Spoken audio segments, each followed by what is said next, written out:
And we're away to go. Lovely. Yeah, we're going, and we're on. There we are. So, just went over time. Fab. So, we are on the last week of Ephesians. We've been looking at the letter of Ephesians, which is a letter that Paul wrote to the church there in Ephesus, which is modern-day Turkey. And through the sessions that we've been going through, we started off looking at the church being God's plan for salvation. And then we looked at all the spiritual blessings that we have when we're Jesus followers. All the things that we can have in Jesus. That's the next thing we looked at. We looked at asking for revelation, that we'd have more of Jesus. We looked at what it means to be saved and made alive by grace alone, because it says that several times in Ephesians, that we are saved by grace. Yeah. We looked at blending insiders and outsiders. So when we refer to that, he was talking at the time of Jews, who were the insiders in terms of church. They were the chosen people. But then the outsiders, who were the Gentiles. And when church came together, it was a blending of the two, which is good for us because we are considered Gentiles. But we're in the club, right? Which is fab. Then we looked at what it means to persevere in the faith and be united. We looked at walking worthily of the calling that we've received, and just growing up in the faith as well, being a grown-up, like, you know. And then more practically recently, we've been looking at walking in new life in Jesus, putting off your old self and being distinct. Because, you know, there's no good kind of claiming to be a Jesus follower if you're just exactly like anybody else. We talked about walking in love with one another. We looked at godly living last week in family and work. And now, finally, we are on the last chapter. So if I can get this thing in. It says this, right? So we're in Ephesians chapter 6. So this is the very last one. And I'm just going to focus on these 3 verses because we've done a whole series fairly recently on the armour of God. Okay, so it says this. Finally. So everything we've been looking at leads to this. Because he says finally. This is the last thing. This is quite literally the punchline. We'll come on to that in a minute. Finally, be strong in the Lord and in the strength of his might. Put on the full armour of God so that you will be able to stand firm against the schemes of the devil. For our struggle is not against flesh and blood, but against the rulers, against the powers, against the world forces of darkness, against the spiritual forces of wickedness in the heavenly places. Therefore, take up the full armour of God, so that you will be able to resist in the evil day, having done everything to stand firm. Right? So, everything that we've learned up until now, we need to put into practice because we're in a fight. The spiritual walk is a fight. Following Jesus is a fight. So the title of my talk today is Lace Up Your Gloves, right? Because when you choose to be a Jesus follower, you come into a spiritual fight.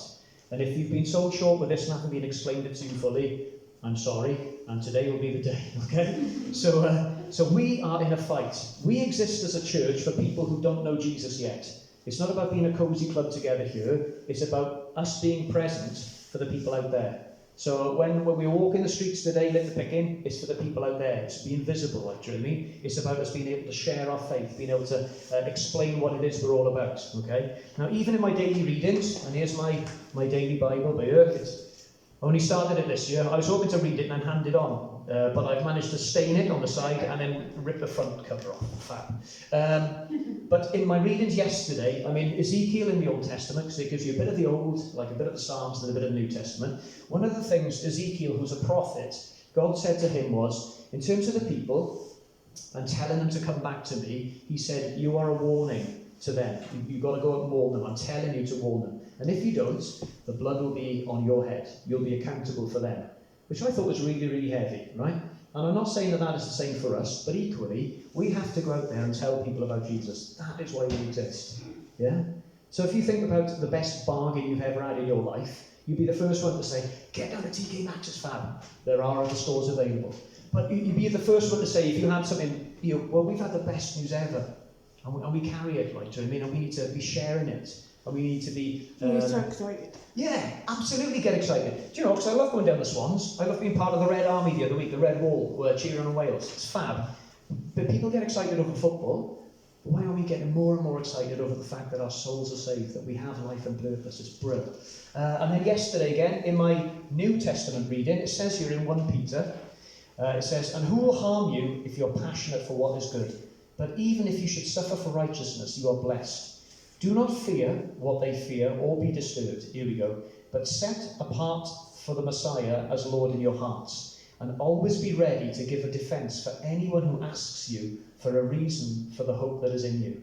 However, do this with gentleness and respect, keeping your conscience clear, so that when you're accused, those who denounce your Christian life will be put to shame. So saying there, be ready to give an account. If once someone says to you, when we put all of Ephesians into practice and your life is marked out as different, and someone says, dude, what's the score with you? How come you're so different? Then you're able to say, do you know what, it's because of Jesus.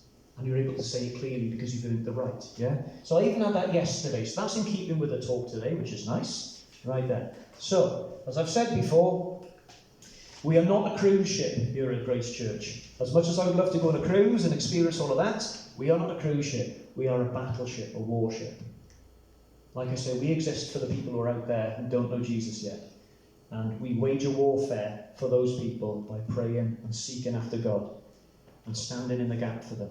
Yeah? We are called to fight together, not fight each other. And then, if that wasn't enough, in my daily Bible readings today, the psalm I always bang on about in unity, which I've underlined, Psalm 133. How good and pleasant it is when brothers can live together. And it goes on, and it's only 3 verses long, but it's fun. So we even have unity today in my readings. It's up to date, okay? So, any of you seen the film The Matrix? Because they're bringing out a new one. So, and I don't know whether you need to see the first 3 for the next one to be, all of that. But the first one's really good, and I'd recommend it. And it's a bit of an explanation about the gospel and what the gospel is all about. And the character Neo, played by Keanu Reeves, is given the option of the red pill or the blue pill. Now, depending on which one he takes will determine the rest of his life, effectively.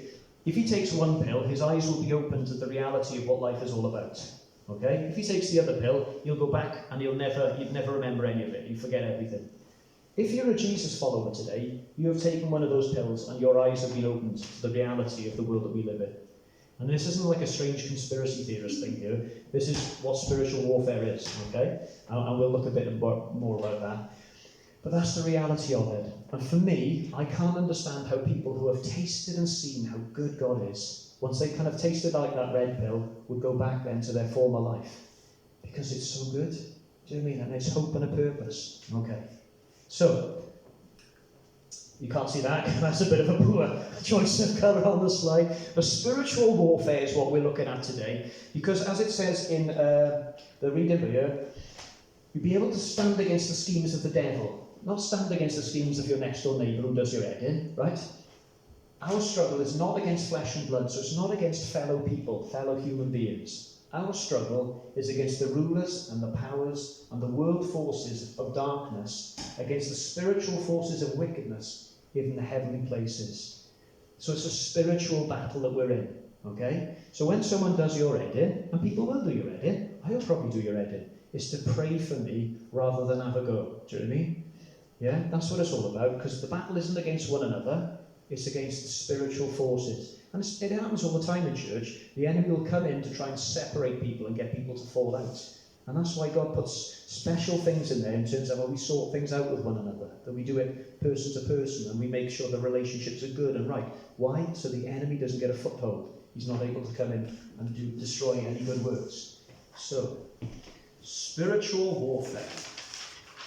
So, I don't know whether you've seen the film Dodgeball. Anybody seen that? Yeah. Good. It's one of the greatest films ever made, but that's just my opinion. So, one of the characters there, Ben Stiller, he's got a picture painted of him in the background of him like wrestling with an ox or something. Well, similar to that, this next picture is an actual representation of me, what I look like when I'm praying. So that's me there. Yeah, so sword in hand, rippling muscles, long flowing locks and beard. Oh yeah. The eagle has landed. Amen to that, brother. Look at that. The eagle has landed. For anyone who didn't pick that up on the camera, the eagle has landed. Yeah, it's not, again, easiest to see maybe in this lighting, but when we pray, spiritual things happen. We're in a spiritual battle, okay? And that's not that you need to see yourself like, it's just a bit of fun, like, isn't it? But when we pray, things happen. Things move in the spiritual realm, right? And the spiritual realm, as we'll look at a little bit later, is more real than what we see here. Okay? So what is spiritual warfare? The Christian has 3 major enemies according to the slide here. Number 1 is the flesh. right? It's quite a kind of traditional term, but it just refers to your sinful nature, okay? Number 2 is the world, or the philosophy and the lifestyle of the world, as opposed to the philosophy and lifestyle of Christ, and the devil and his demons. So it says here, I'll even use the red pointy. Hey, look at that. It works. Broad definition. The broad definition of spiritual warfare includes all 3 of these here: flesh, the world, and the devil and his demons. The narrow and strict definition is that it emphasises the third and underscores the central role, although it involves them. So the third would be the devil and his demons. So let me explain a bit about that. The flesh, right? There's a great quote that I've heard is that you are not tempted by what you don't think about. Okay? So if I said to you now, double-decker bus, what colour is it? Red. Red, yeah. And you've all got a picture in your mind of a double-decker bus, yeah? So in the same way, if I said, right, don't think about a double-decker bus now, you're probably still thinking of a double-decker bus, to be fair, yeah? And in terms of temptation, we're tempted by what we think about. But if you don't think about it, you're not tempted, yeah? So, you know... That's like me giving up smoking. That's a great example, yeah. That's what I was just thinking is that. Yeah, okay, that's a brilliant example. If you're not thinking about it, you're not going to... Oh, you're not craving it, are you? No. Brilliant, thank you. Excellent, there we are. And that's what we're missing from this, is a bit of back and forth. See, sorry, Steph, as a church, we're always a bit back and forth with it, you know. That's what we like in terms of our talks, because I want people to answer, and I want people to give a bit of feedback and stuff. But that's exactly right. You're not tempted by what you don't think about. So some churches are so focused on sin, don't sin, don't sin, don't sin, that the thing that you focus on becomes what you do. Do you know what I mean? Whereas we want to be a Jesus church that says focus on him. And the more you focus on him, the less you're going to do the sin, because you're not looking at it. You're not thinking about it. You're not tempted by it. Yeah? But when you're thinking about godliness and holiness and spiritual things, you'll do those things. So the battle against the flesh then becomes that much easier because you're not thinking about it. And all of this, spiritual warfare, generally happens up here. It's all the battleground of the mind, which is one of the scriptures is that when the enemy has a go, submit to Christ, resist the devil, and he must flee. So the first thing we need to do is to submit to God, to say, God, I'm yours. And then you resist it, and then he has to flee. He has no choice. The world and the philosophy and the lifestyle of the world, as opposed to the philosophy and lifestyle of Christ. The world will tell you, if it feels good, and it's not hurting anybody else, you crack on and do it. Do you know what I mean? But there's lots of things in here that the Bible would say, do you know what, that's not good for you, that's not God's best. But the world would say, no, it's fine. And we touched on it, and then last week, drinking is just an example, like, do you know what I mean? 1 or 2 is fine, and you know your limits. But if you're getting plastered like everybody will be this time of year, it's not helpful for you. Do you know what I mean? So there's real good lifestyle advice there in the world that would keep you on track. That is completely opposed to what the world and the world's pull. Yeah? So a classic thing is, as you get older, no offence to anybody who's a little bit older, but the temptation is to settle into life. Do you know what I mean? You get your mortgage, you get your this, you get your that, and you just kind of settle down. But we're called as people of faith to live a life of adventure. So when Dave quit his job, because he felt God was calling him to quit his job, he turned down a big pension, do you know what I mean, and all that kind of stuff, because he felt God was calling him to do something different. And that's adventure. Now that's not settling, do you know what I mean? And we're not called to settle. But the world will tell you, be comfortable, sort yourself out. Do you know what I mean? All of that, like, you know, selfish lifestyle. And then the last one then is the devil and his demons, right? And they are real. And again then, up to date, my Bible today, it says, danger, the devil at work. And part of the scripture was, from 1 Peter, it says, be sober, be on the alert. Your adversary, the devil, is prowling around like a roaring lion, looking for anyone he can devour. Resist him, firm in the faith, knowing that the same sufferings are being experienced by your brothers in the world. It's fab, right? So it's a real thing, right? Spiritual warfare, a working definition. Spiritual warfare is an awareness of the spiritual dynamics taking place around us in order to engage in spiritual conflict using our God-given resources. Does that make sense? It's having an awareness of spiritual things going on around you. Do you ever get like a sense of, something not right here? When you walk into a room or to a shop or something like that, you think, there's just something not right. Yeah? And the Bible will call that discernment. Now you might get that with a person as well. You might meet a person and think, do you know, there's just something not right I get here. a feeling in my stomach. Yeah, maybe in the pit of your stomach, really. Yeah. And the more time you spend with God, the more that becomes clearer and maybe more able to understand it and recognise it. Because some scriptures that back this up say this, right? In the letter to the Corinthians, written by Paul, it says that we walk by faith and not by sight. Because our natural eyes will tell us one thing, but our faith tells us something different. Do you mean? It says, do you know what? I don't know, I'm not getting this. Or in terms of like, I don't know, adventures like the building that we're going to do over there, it's a massive faith journey, do you know what I mean? I mean, how many of us are here today? Not a lot. But we're going for a big building that's going to cost a lot of money, do you know what I mean? But, you know, as Susan Harrison, if you're watching, great quote, she said, if it's God's will, it's God's bill. And we walk by faith. God, if you've said it, then I'm going to believe it. I'm not going to rely on my circumstances that I can see with my eyes. Okay? The next one, again, from Corinthians. So we fix our eyes not on what is seen, but what is unseen. Since what is seen is temporary, but what is unseen is eternal. So what that's saying there is the spiritual realm that we can't see, that is eternal. That is what will last forever. When each and every one of us pass away, and there's very few things that are guaranteed in life, but passing away is one of them, your spirit will still live on.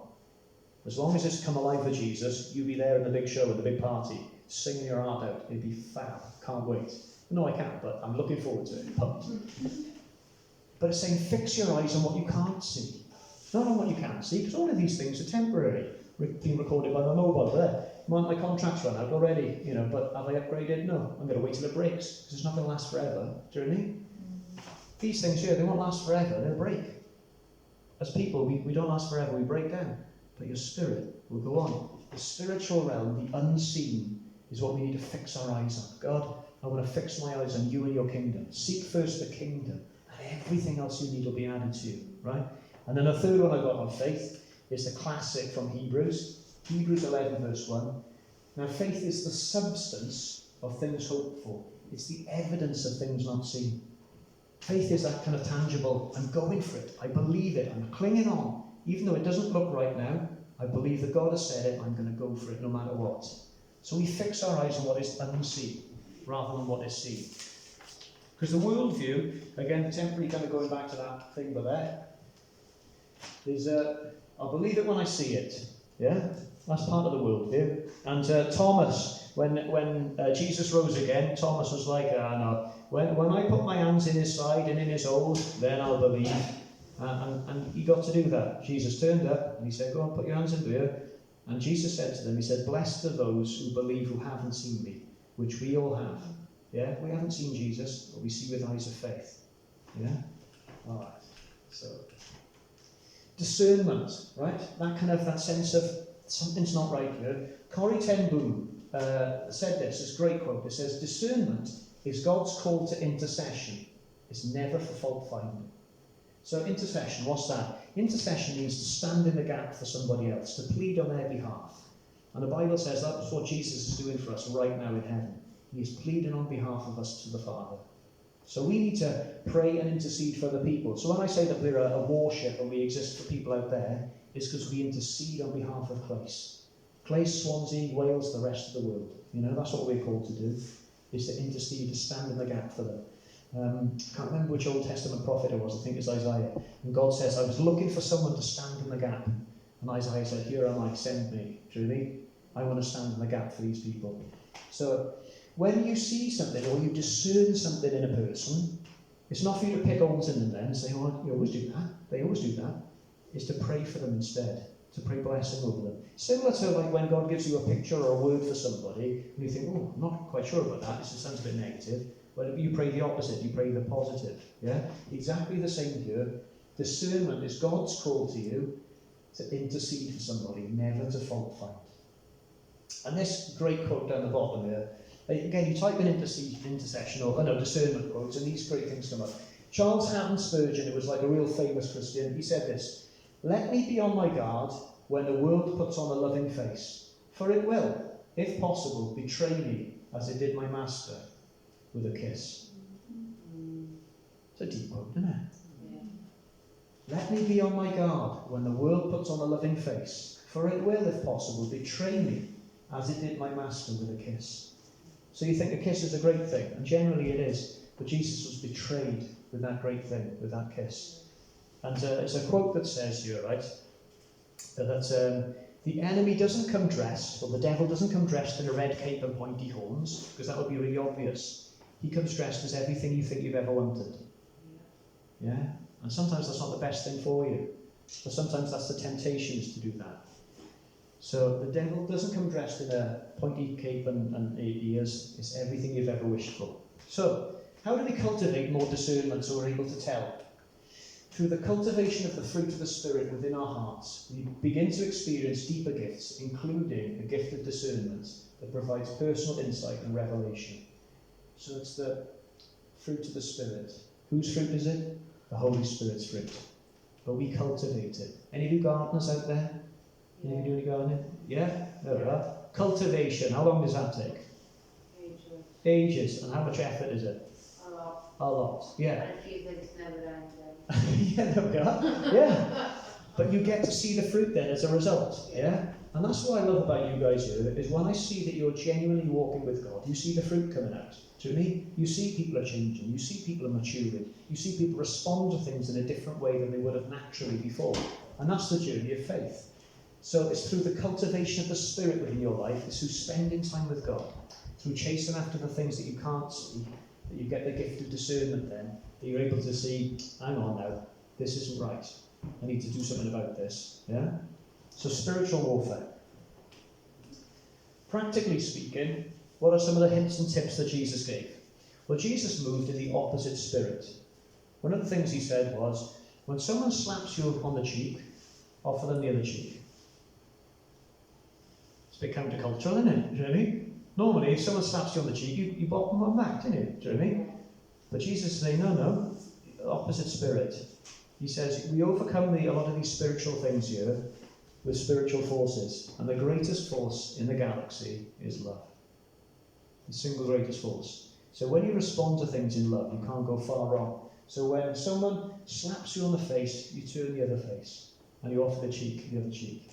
Jesus said as well, when the Roman soldiers make you carry their armour for a mile, you walk an extra mile. Because the Roman soldiers in those days, it was their right to pick on somebody, say, oh, you, Anna, go there, yeah, you carry my kit for a mile. And the Jews wouldn't have any say in it, they'd have to. But Jesus says, well, don't just do that, voluntarily go an extra mile. It's bizarre. Who would do that? Do you know what I mean? Normally, you just chuck it off, there we are, I've done my bit, I'm lagging it, do you know what I mean? But no, he said, no, you go the extra mile. You maybe can't see it so much down here, but there's a little fish going in the opposite direction.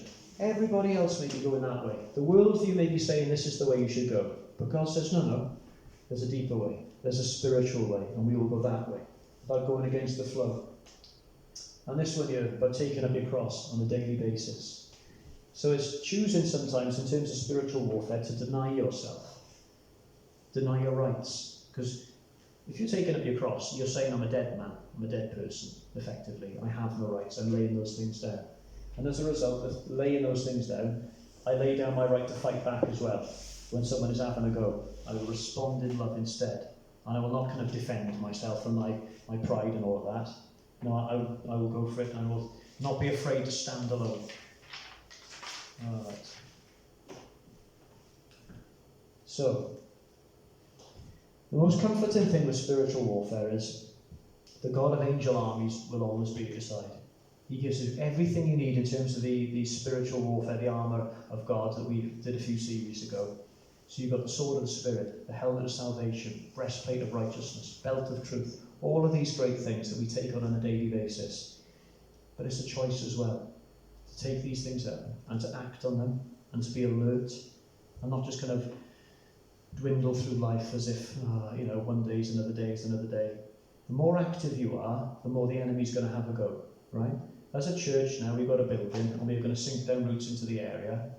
As a church now, Emma's in a world of pain. Yeah? We almost lost Dave Christmas time through COVID, and now his back's out. Do you know what I mean? There's no surprise to me, as we go up a level, we're getting battered a bit more. But that's why we need to be on our knees in prayer, giving it back to the enemy. Yeah? It says here about Satan is responsible for more of our individual woes and international wars, our crime and violence, our human sorrow, sickness and death than we may believe. The late Dr. Martin Lloyd-Jones said, I am certain that one of the main causes of the ill state of the church today is the fact that the devil is being forgotten. We're ignorant of this great objective fact. The existence of the devil, the adversary, the accuser, and his fiery darts. Does the thought of doing a battle with the devil frighten you? Then heed the words of Corrie ten Boom, another great quote from her. She says, the fear of the devil is most likely from the devil himself. God has given us all the protection we need to defend ourselves against the attacks of Satan.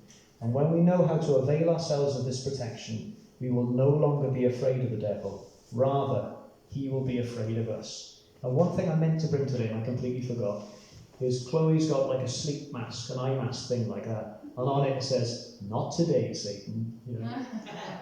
Fab. I got a t-shirt with that. There we are. Yeah. Because you're sticking it to him. Do you know what I mean? Because that's, we need to get Ephesians inside you. Know who you are in Christ. Know what your spiritual blessings are. Why? So when it comes to chapter 6, I know I am in Jesus. I know I am. And I'm going to take on the enemy with all that God has given me, and we're going to stand together, and we're going to fight together. Yeah? Do you know that turn the other cheek and all that? We give an aroma sometimes, which is a pleasant aroma to a lot of people. But we also give the wrong aroma sometimes. Yeah. So do you think that Jesus may have had that in mind? I think quite likely, yeah. Just for the camera, what Les was pertaining to there, I think it's in Corinthians, the first chapter. It says that to some people that we are the aroma of life, because we're the aroma of Christ, but to other people we are the aroma of death. And that's very true. And I think there's some people who you will rub up the wrong way and they can't put their finger on why, but I think it's a spiritual thing. I think definitely, truly. But we're just called to love. It's fab. The Christmas after my mum passed away, I went to the Works Christmas do, as you always do, and one of my colleagues, she's from a different team, but we're all on the same floor.